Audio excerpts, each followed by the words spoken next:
About 2 days ago, the Vice President, Kassim Shettima, said the school feeding program of the government, of course inherited from the Muhammadu Buhari presidency, the immediate predecessor of Bola Ahmed Tinubu, will gulp 1 trillion naira. 1 trillion naira for government's school feeding program. Now the question or questions, a chain of questions. Which schools are being fed? Because Nigeria has numerous schools, numerous primary schools and secondary schools in numerous villages and towns in 36 states and 774 local governments. 36 states and 774 local governments. So the innumerable towns and villages are not on record. So who has taken the census of the schools in the numerous towns and villages of Nigeria? Some villages have more than one school. Don't talk of towns with numerous schools and with numerous schools, primary and secondary. Public schools, not to count private schools. So, who has taken the census of the schools? The populations of the schools. So, when we describe these fraudulent palliative schemes for what they are, scam, means of siphoning Nigeria's funds into private pockets. There is no gain saying it, but just saying it as it is. School feeding program, we gulp 1 trillion naira annually. So, in fact, I don't know, is he saying has been gulping 1 trillion naira annually, or we begin to gulp 1 trillion naira annually? And then, where is the data? Or where are the data to back it up? Where are the data?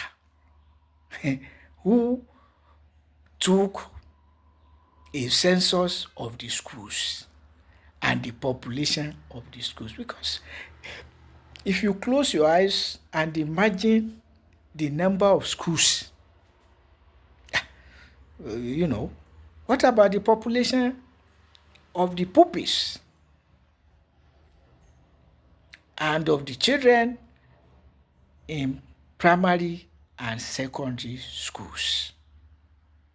So, and what are the schools fed with? When, where, what? All these unanswered questions clearly indicates that the program is just a name for looting the country, for siphoning public funds into private pockets. Because don't expect accountability. So the school feeding scheme is one of the fraud-prone schemes inherited by Bola Ahmed Tinubu, who has since added his own in the name of student loan, and even asking workers to come for loan. A government that is looking for loan from all over the world, creating loan schemes. Because at the end of the day, there will be no record of how many students and how and what. You will not get it. It is the same if it is workers' loan scheme. At the end of the day, the records will not be there. The government will finish, wrap up, and pack out. Take any incriminating document, tear it or burn it or take it away, whatever. A government that is not accounting for annual budget. We account for school feeding program, but already estimated at 1 trillion naira. That one, So this is what we are battling at, and that is what the Muslim community calls Boko Haram. Abuse of Western education to perpetrate haram. Fuel subsidy. In a nation living on petroleum money, on petroleum revenue. Fuel subsidy. And now fuel subsidy is gone as an excuse to escalate fuel price to outlandish levels. And all other subsidies are gone, yet sinking Nigeria in debt, attaching every project to loan, because Nigerians have not been told we have fuel subsidy has gone, where other subsidies have gone, and why workers are not paid living wage. So workers that are asking for better working conditions in Nigeria's federal academic institutions, you say you are creating loan for them, that they should be coming for loan to improve their living conditions. Loan. You then ask yourself, is Tinubu and his family members living on loan? So, but you, Nigerians, with particular reference to youth, your future is at stake. Your present and future, actually. And there's only one way to change this demonic status quo, fooling Nigerians since 2015 till date. It will be better, it will be better, it will be better.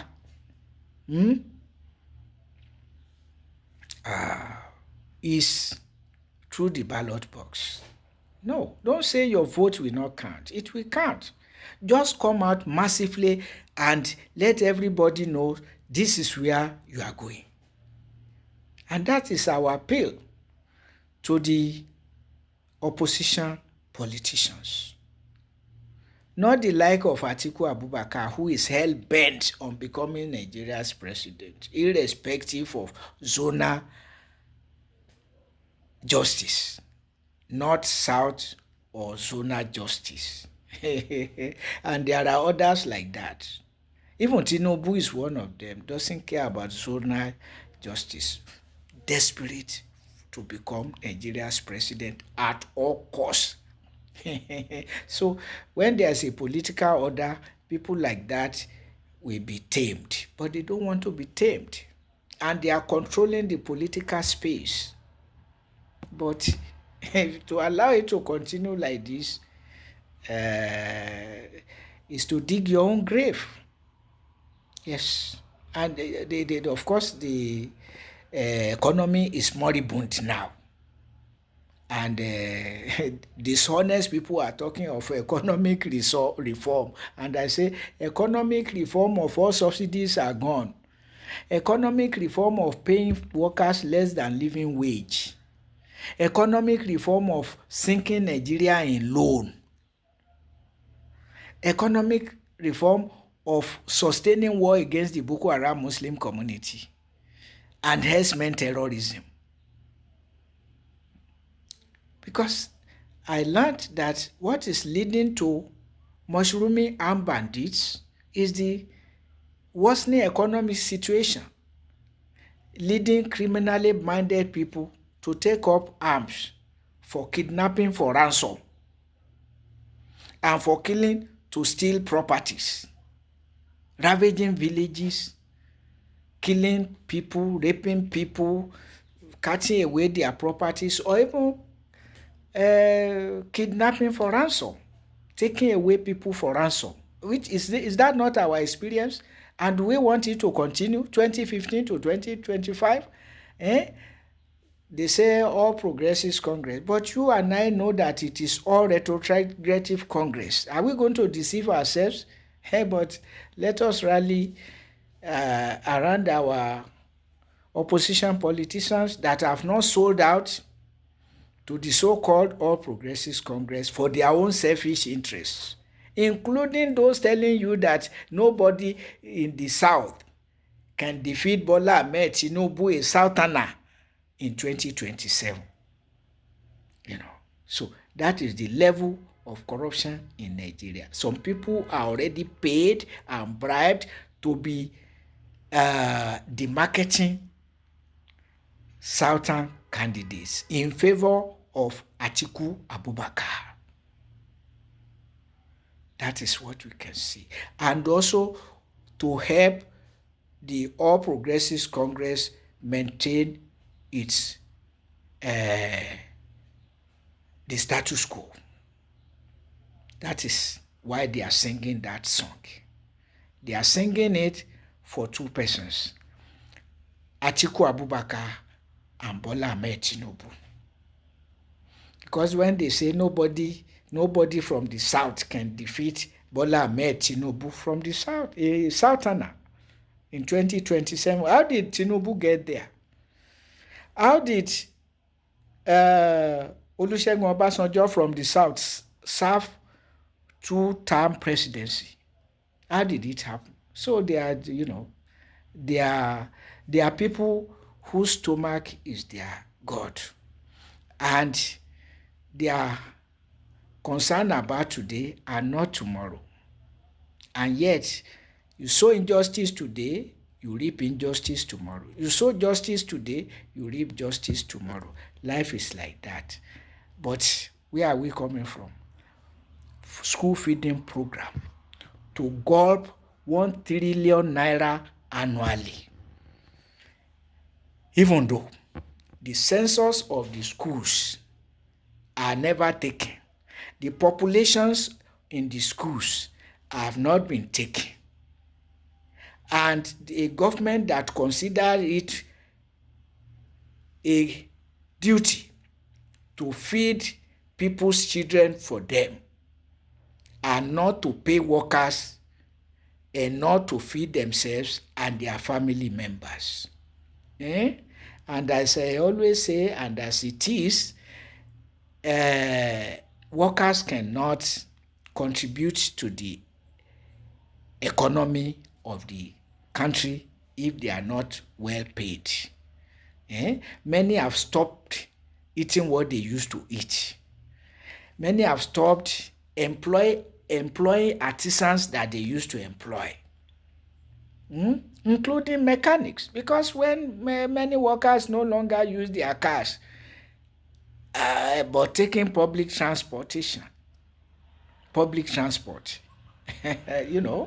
mechanics too are bound to some extent go out of employment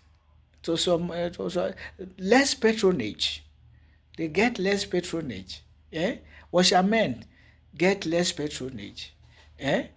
Not to talk of bricklayers. And even producers whose products are not bought,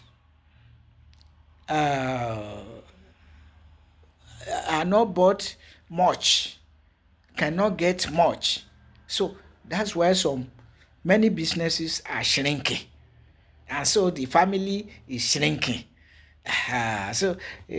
School feeding program, loan for students, even loan for workers by a government that is going all over the world to look for loan, sinking Nigeria in deeper loan than governments that never declare fuel subsidy and all other subsidies gone. So 2027 is another opportunity for Nigerians to rise and shine. Yes, the ADC or APC came and deceived us and has been deceiving us since 2015 till date. But it's time to say enough is enough. We have seen that you have nothing to offer, nothing. That's why they are perpetuating the war against the Boko Haram Muslim community, S-men terrorism, and now all subsidies are gone, worsening the economy situation that is leading to mushrooming armed bandits.